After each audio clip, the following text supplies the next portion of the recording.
शेख साहब अस्सलाम वालेकुम। वालेकुम अस्सलाम। सर खैरियत से? आपने तजवीज़ दी थी बार बार, और वैसे भी आप मुख्तलिफ फोरम्स पे कहते रहे कि सरकारी मुलाजमीन की तनख्वाहों में इजाफे के बगैर मुमकिन नहीं है गुजारा। 10% इजाफा काफी आपके ख्याल में, इससे ज्यादा होना चाहिए था? अभी देखें 10, 14, 15 दिन है, कोशिश है हमारी, लेकिन वहाँ गुंजाइश नहीं थी, क्योंकि फिर सारा वो कह रहे थे कि ज़राअत पे जो छूट दे रहे हैं उस पे लगेगा। और सबसे बड़ी बात यह है कि ML1 जो है उसके लिए पैसे रखे गए, और ML1 जो है वो हमने एक निक से अप्रूव किया हुआ है। इससे बहुत सारे लोगों का रोजगार लगेगा, रोजगार निकलेगा। और सेकेंडली, आपकी तजवीज़ वैसे कितने फीसद इजाफे की थी शेख साहब? छोड़े, अब कोई फायदा नहीं ना, मैं वजीर भी हूँ। अब आप मेरा मासूमाना सवाल ना करें। अब आप मासूमाना छोड़ दिया। कोशिश जो होती है पूरी कोशिश होती है, फिर जो काबीना का फैसला हो वो आपका फैसला हो। सही। फिर उसके खिलाफ नहीं आप जा सकते। तो बाकी ये बैठे हुए हैं सारे, मैं देख रहा हूँ सारे इकोनॉमिस्ट। मैं तो कोई सियासी सवाल हो तो हाजिर हूँ, इकोनॉमिस्ट तो मैं नहीं हूँ। वैसे ही इनके जिसका समझ ना हो तो बुजुर्गों ने कहा कि उसमें ज्यादा अमल दखल नहीं करना चाहिए। शेख साहब कसरे नफसी से काम ले रहे हैं। शेख साहब ये जी जी सर। अच्छा, गुजारिश ये है कि देखिए, आपने जिस तरह आपने भी कहा कि ज़ाहिर है काबीना का फैसला, आपकी माशाल्लाह वजारतें, अब तो गिनना भी मुश्किल होगा कि कितना कितना वक्त आपने वफाकी वजारतें माशाल्लाह देखी।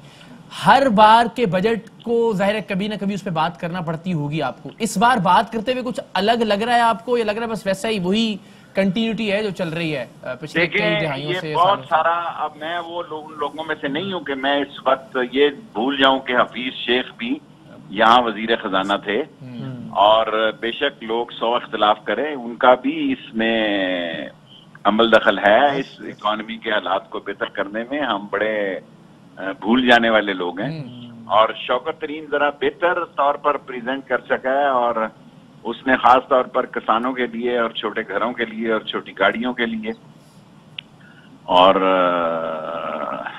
पेस्टिसाइड और दूसरी किसानों के लिए जो कर्जे किए हैं 4 लाख 2 लाख छोटे हाउसिंग के लिए, बहुत अच्छी बात है।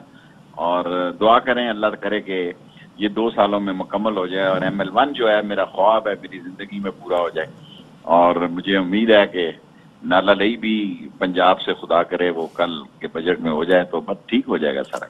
ऐवान में शोर शराबा उतना ही था जितना होता है आमतौर पर, या आज माहौल ज्यादा सर्द गर्म था आज? एक्चुअली अब आप देखें ना कि पिछला बजट भी बहुत ही खौफनाक था, उसको बिल्कुल बोलने ही नहीं दिया गया अपने हमाद को। आप क्लिप दिखाएं ना, आपके पास तो सारे रिकॉर्ड होते हैं, और कोई अपोजिशन नाम की कोई चीज नहीं है। ऐसे ही ये रखे हुए हैं बेचारे टिकट होल्डर, जो टिकट की तलाश में, जिनको पता है अगर टिकट ना मिला तो हमारा काम खराब हो जाएगा। बजट इजलास का ये माहौल है। अब आपने सियासी पास होगा, बजट पास होगा, मरकज से भी सूबे से भी आसानी से पास होगा। आप इनके क्लिप चिलिप दिखाएं, इन्होंने पोस्टर उठाए हुए हैं, ये आप दिखाएं, इसी काम के लिए ये पोस्टर लाएं।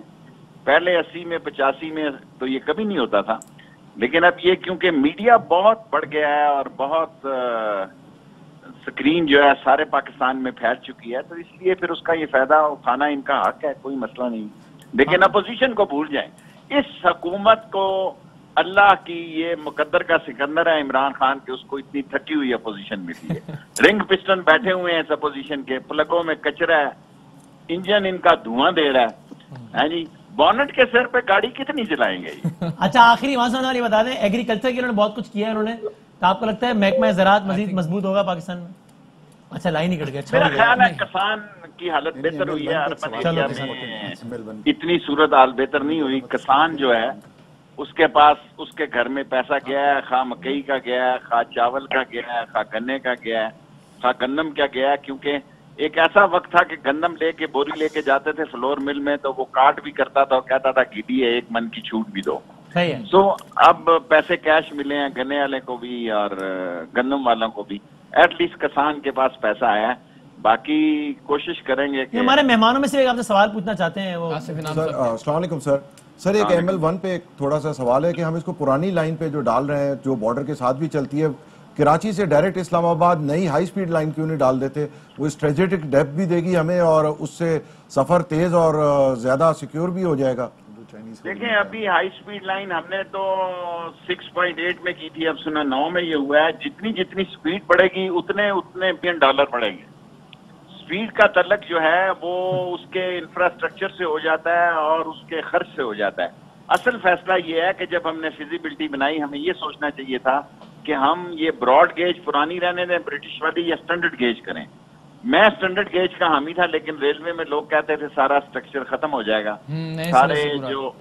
सारा जो सिस्टम है वो तबाह बर्बाद हो जाएगा। लेकिन मैं ये राय रखता हूं कि हमें सब किस्म की करप्शन से बचने के लिए हमें स्टैंडर्ड गेज पे जाना चाहिए बजाय इसके ब्रिटिश ब्रॉड गेज के। लेकिन स्पीड बढ़ाने के पैसे नहीं है, स्पीड बढ़ने से बहुत ये फिर 12-13 बिलियन US डॉलर हो जाएगा। Right sir, thank you very much. वजीर दाखिला शेख रशीद अहमद साहब गुफ्तगू कर रहे थे, बहुत शुक्रिया सर। आप इकरार के सवाल का जो कंस्ट्रक्शन से मुताल्लिक है सारी चीजों की कीमतें बढ़ रही हैं जी। आप देखें कि जो कीमतें बढ़ रही हैं वो बदकिस्मती से, वो मैं आपको ये बताता चलूं इकरार साहब कि वो मुल्क के अंदर कार्टेलाइजेशन है। आप सीमेंट का भी कार्टेल बना हुआ है।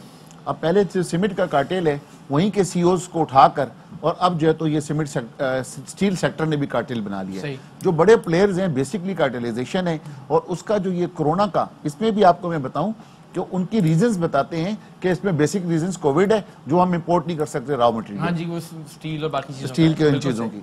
तो मैं समझता हूं कि जैसे आटे पर यहाँ उन्होंने उठाया हुकूमत वक्त ने, इमरान खान साहब ने शुगर को ना जहांगीर तरीन साहब का भी ख्याल नहीं किया कि शुगर माफिया के खिलाफ पूरे का पूरा कार्रवाई की गई। तो मैं ये समझता हूं कि हुकूमत अगर ये चाहते हैं कि लो कास्ट हाउसिंग करे, आम आदमी को घर मैसर हो सके, वजीर आजम का 50 लाख घरों का ख्वाब पूरा हो सके, तो वो उसी सूरत हो सकती है कि इन जो ये बड़े जो प्लेयर हैं हमारे इस इंडस्ट्री के उन प्लेयरों को भी सारे समारात ये लेके जाएंगे ना, तो सारे आम आदमी तक तो नहीं पहुंचेगा। आम आदमी तक 50 लाख घर सस्ते नहीं मिल सकते जब तक ये चीजें सस्ती नहीं। सीमेंट है, आज 1.5 लाख रुपए पे स्टील पहुंच गए। आप मुझे बताएं ना कि जो प्राइम मिनिस्टर कहता है 1.5 लाख रुपए पे स्टील कैसे लेके जाएंगे।